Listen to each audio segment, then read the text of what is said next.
Ouais, Marc, on parle IMO et on parle montagne. Ouais, c'est ça. On part à la montagne aujourd'hui dans On parle IMO. Alors, est-ce que c'est un bon plan d'investir à la montagne? Dans quel massif préférer ou investir? Est-ce qu'il y a des avantages? Est-ce qu'il y a des inconvénients? Pour en parler avec moi, Christophe Dupont-Avis. Bonjour Christophe. Bonjour Marc. Directeur général d'Efficity. Michel Leschneau, rédacteur en chef à Se Loger. Bonjour. Bonjour Michel. Marc et bonne année à tous.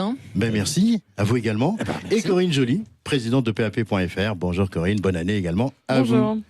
Alors justement Corinne, je commence par vous, investir à la montagne. Est-ce que c'est une bonne idée? Alors, c'est pas l'investissement le plus rentable qui soit, tout simplement parce que même si on loue cher, la saison est très courte, donc on loue pas beaucoup dans l'année. C'est aussi un investissement qui est quand même assez risqué dans la durée parce qu'il y a quand même de moins en moins de neige, donc de moins en moins de stations, donc il y a un risque là-dessus. Donc en fait, voilà, c'est pas un pur investissement. En fait, c'est une bonne idée si vous adorez la montagne, que vous y passez vos vacances tous les ans, mais c'est plus en fait un achat de résidence secondaire qu'on va rentabiliser en faisant de la location vacances à côté. Christophe Dupont-Avis, de votre côté, c'est un bon plan la montagne? C'est simple, je pense qu'il y a des très bons plans immobiliers à la montagne qui allient de bons rendements locatifs tout de même à la possibilité de passer des vacances été comme hiver dans des lieux de rêve. Mais attention, ne foncez pas tout chousse et soyez comme d'habitude hyper vigilants sur ce que vous achetez. Définissez vos avantages. Donc la première chose, si vous voulez faire un pur investissement locatif, mon conseil, ça serait plutôt de privilégier des résidences de service. Et la deuxième hypothèse, vous voulez en profiter vous-même, dans ce cas, acheter plutôt un appartement ou une maison que vous allez pouvoir rénover. Mais attention aussi, les mini-studios dans lesquels on s'attassait à 6 dans les années 80, ce n'est plus à la mode. Donc privilégiez plutôt l'espace et la proximité des pistes, quitte à payer un peu plus cher, car vous l'aurez mieux et vous aurez une meilleure rentabilité patrimoniale. Michel Leschneau, c'est quoi les stations qui ont la cote en ce début 2020? Alors, en ce début 2020, sur Se Loger Vacances, c'est simple. Nous avons beaucoup de visites sur les annonces de location sur Tignes, Val Thorens et bien sûr Serre Chevalier. 3 magnifiques stations de ski qui chaque année font le plein de tourisme et ça va continuer en 2020. D'accord. Christophe, j'ai une question un peu provoque, mais est-ce que la montagne, c'est réservé aux riches? Alors, investir à la montagne, ce n'est pas réservé qu'aux riches, mais c'est vrai que pour vous donner quelques chiffres, dans les Alpes du Nord, les prix moyens vont tourner autour de 5 000 € du mètre carré, avec des pointes everestiennes à plus de 10 000 dans des stations réputées, comme en parlait Michel, Méribel, Val d'Isère, Courchevel, Megève. Mais il faut savoir que ce sont des marchés qui sont très attractifs et très liquides. En revanche, dans les Pyrénées, les prix sont comme les montagnes, 2 fois moins élevés, à 2 600 € du mètre carré en moyenne. Il est en forme. Et dans les Vosges, le Jura, très une fort. matrice centrale, Attention, là. où vous allez pouvoir trouver des stations en dessous de 2 000 € du mètre carré, comme par exemple à la Bresse. Donc investir à la montagne, c'est donc possible pour tous les budgets, mais pas partout. Michel Leschneau, les 3 stations les plus chères, les 3 stations les moins chères. Alors, les 3 stations les plus chères, déjà, il faut avoir un gros compte en banque. Vous êtes d'accord? C'est simple. Et exactement, mon cher Marc. Et Christophe, alors, il y a 2 stations à plus de 9 000 € du mètre carré. C'est pratiquement les prix parisiens. Attention, alors nous avons Méribel, 9 800 € du mètre carré et Courchevel à 9 400 € du mètre carré.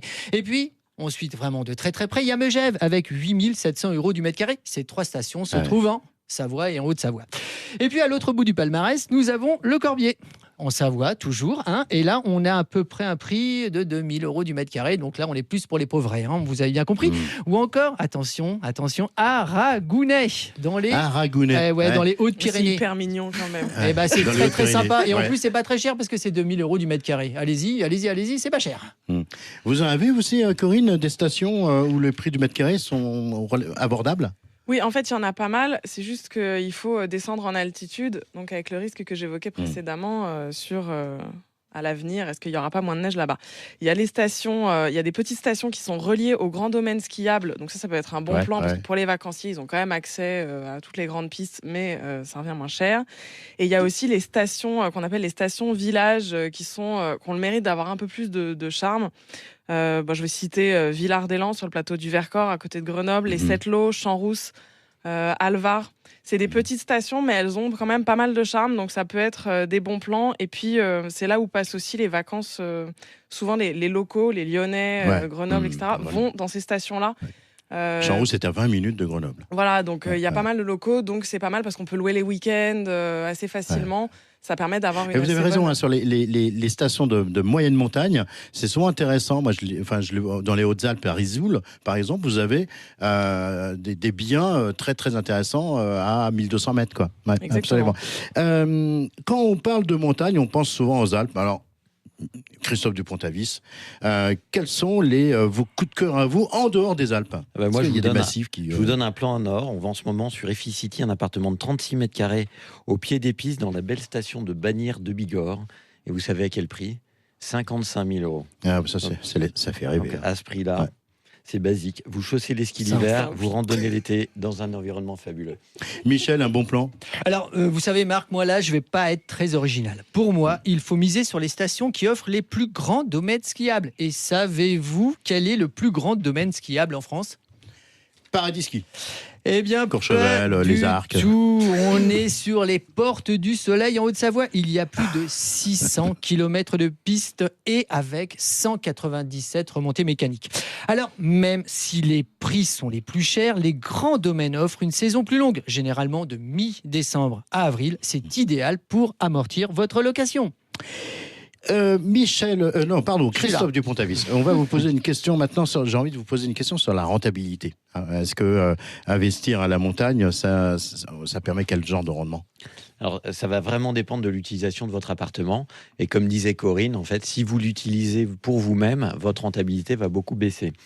Mais si vous voulez le louer pendant toutes les vacances scolaires, vous allez pouvoir en tirer un rendement autour de 4%.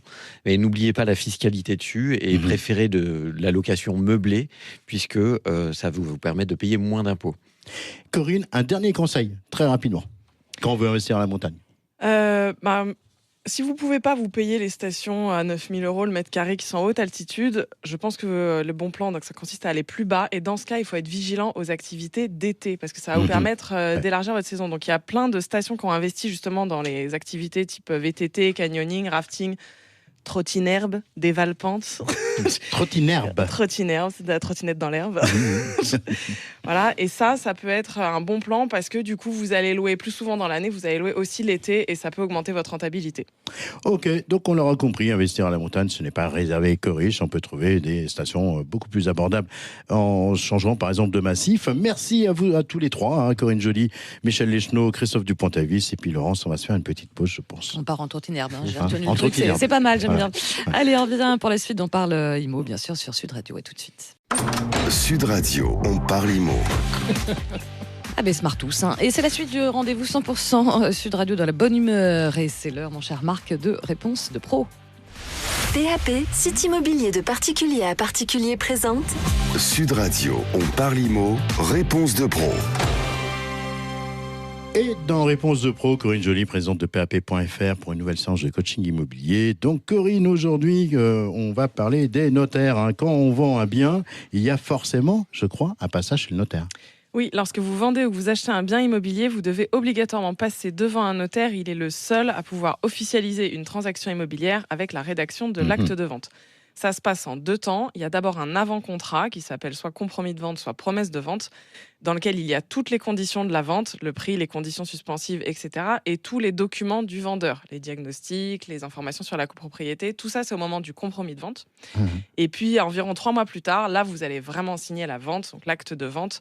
En général, ça va plus vite parce que tout a été vu au moment de la signature du compromis de vente.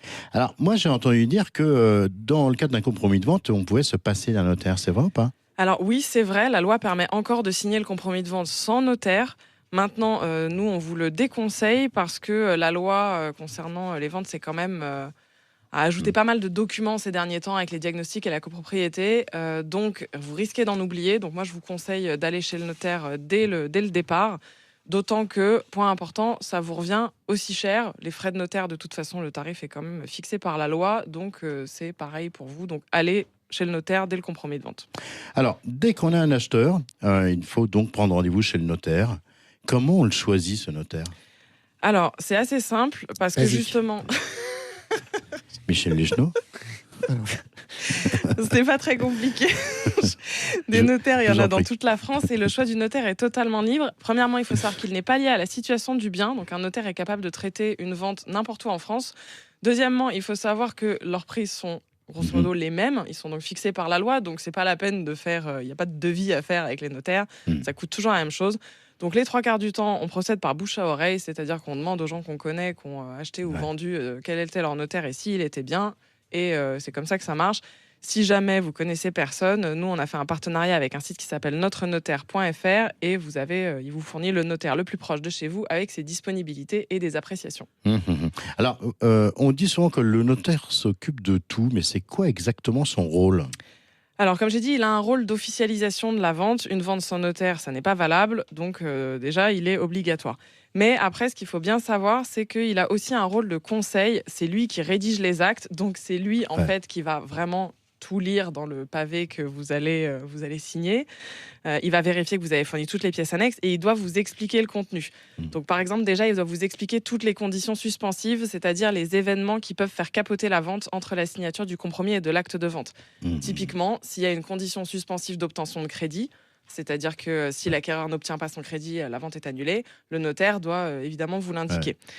Le notaire, il va vérifier aussi que vous avez tout bien vu. Alors ça, c'est un bon notaire. Il va vous dire, par exemple, attention, dans les diagnostics, j'ai vu de l'amiante. Est-ce que vous êtes au courant ? Donc, normalement, il a ce rôle de conseil. Il ne faut pas hésiter à lui poser des questions parce que justement, il aura tout lu. Donc, il faut lui demander si vous avez des questions, s'il y a des choses que vous n'avez pas compris. Donc voilà, c'est pas qu'un rôle administratif. Donc, à vous entendre, le notaire, c'est un partenaire rassurant, mais j'imagine que tout ça a un coût. Alors ça, effectivement, ce n'est pas gratuit, mais c'est Ça un se coût, saurait. ça se saurait, mais c'est un coût qui est, comme j'ai dit, fixé par la loi. Les notaires n'ont quasiment aucune marge de manœuvre pour fixer leur prix, donc ce n'est pas vraiment la peine de faire jouer la concurrence. Pour un logement ancien, il faut compter entre 7 et 8% du prix de vente. Et juste pour l'anecdote, il y a quand même, je le précise, 4 départements où c'est 10% moins cher. Ah ouais. Voilà, l'Indre, l'Isère, le Morbihan et Mayotte. Ils ont des frais de notaire un peu plus bas. Pour un logement neuf, les frais de notaire sont réduits, ça coûte de 2 à 3% du logement. Mais je précise quand même, parce que c'est un point sur lequel les notaires sont chatouilleux, que tout cet argent ne va pas au notaire. Il y en a une bonne partie, c'est des impôts. Donc ce n'est pas pour eux, ils le collectent, mais ensuite ils le reversent à l'État. En fait, il n'y a que 1% environ qui est reversé au notaire.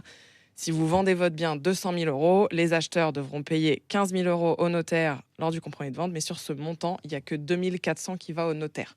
Voilà, je le précise parce que Préciserons. des fois les gens ont l'impression qu'ils prennent énormément d'argent. Il y a une question qui revient souvent, c'est est-ce qu'un acquéreur et un vendeur doivent avoir chacun leur notaire ? Alors, c'est pas une obligation, un seul notaire suffit, mais nous, on vous conseille de le faire. C'est plus pratique pour le rôle de conseil de savoir que vous avez notre notaire et l'acquéreur, il a le sien. Donc, on vous le conseille, mais en plus, ça a un autre intérêt, c'est qu'il faut savoir que ça ne change rien au montant des frais de notaire. Quand il y a 2 notaires, ils se partagent les frais de notaire entre eux. Donc, moi, vraiment, je vois pas de raison de pas le faire. Il vaut mieux avoir votre notaire et que l'acquéreur ait le sien. Comme ça, vous savez, c'est un peu comme votre avocat, quoi. Ouais. Donc, finalement, à vous écouter, tout ça est bien clair. Peu importe le bien qu'on vend et à qui on le vend, le passage chez le notaire, c'est obligatoire. Merci beaucoup, Corinne Joly. On vous retrouvera avec grand plaisir la semaine prochaine pour une nouvelle séance de coaching immobilier. On rappelle à nos auditeurs, comme chaque semaine, qu'ils peuvent aussi bénéficier d'un coaching immobilier gratuitement en s'inscrivant sur pap.fr. Réponse de pro, c'est terminé pour aujourd'hui. Sud Radio, on parle IMO, réponse de pro. Avec PAP, site immobilier de particulier à particulier.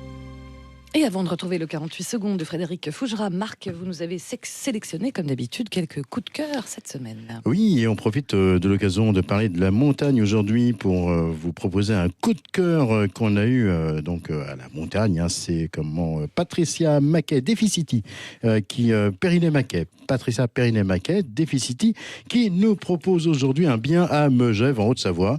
Un appartement de 45 mètres carrés à proximité des pistes de Rochebrune. C'était en rez-de-chaussée, se situe dans une résidence avec piscine. Il comprend une cuisine ouverte sur un salon avec cheminée, une chambre, un coin montagne de 3 couchages. L'appartement bénéficie également d'un balcon de 11 mètres carrés, d'une cave de 3 mètres carrés, de 2 places de parking et de 2 box à ski, le tout pour 280 000 €.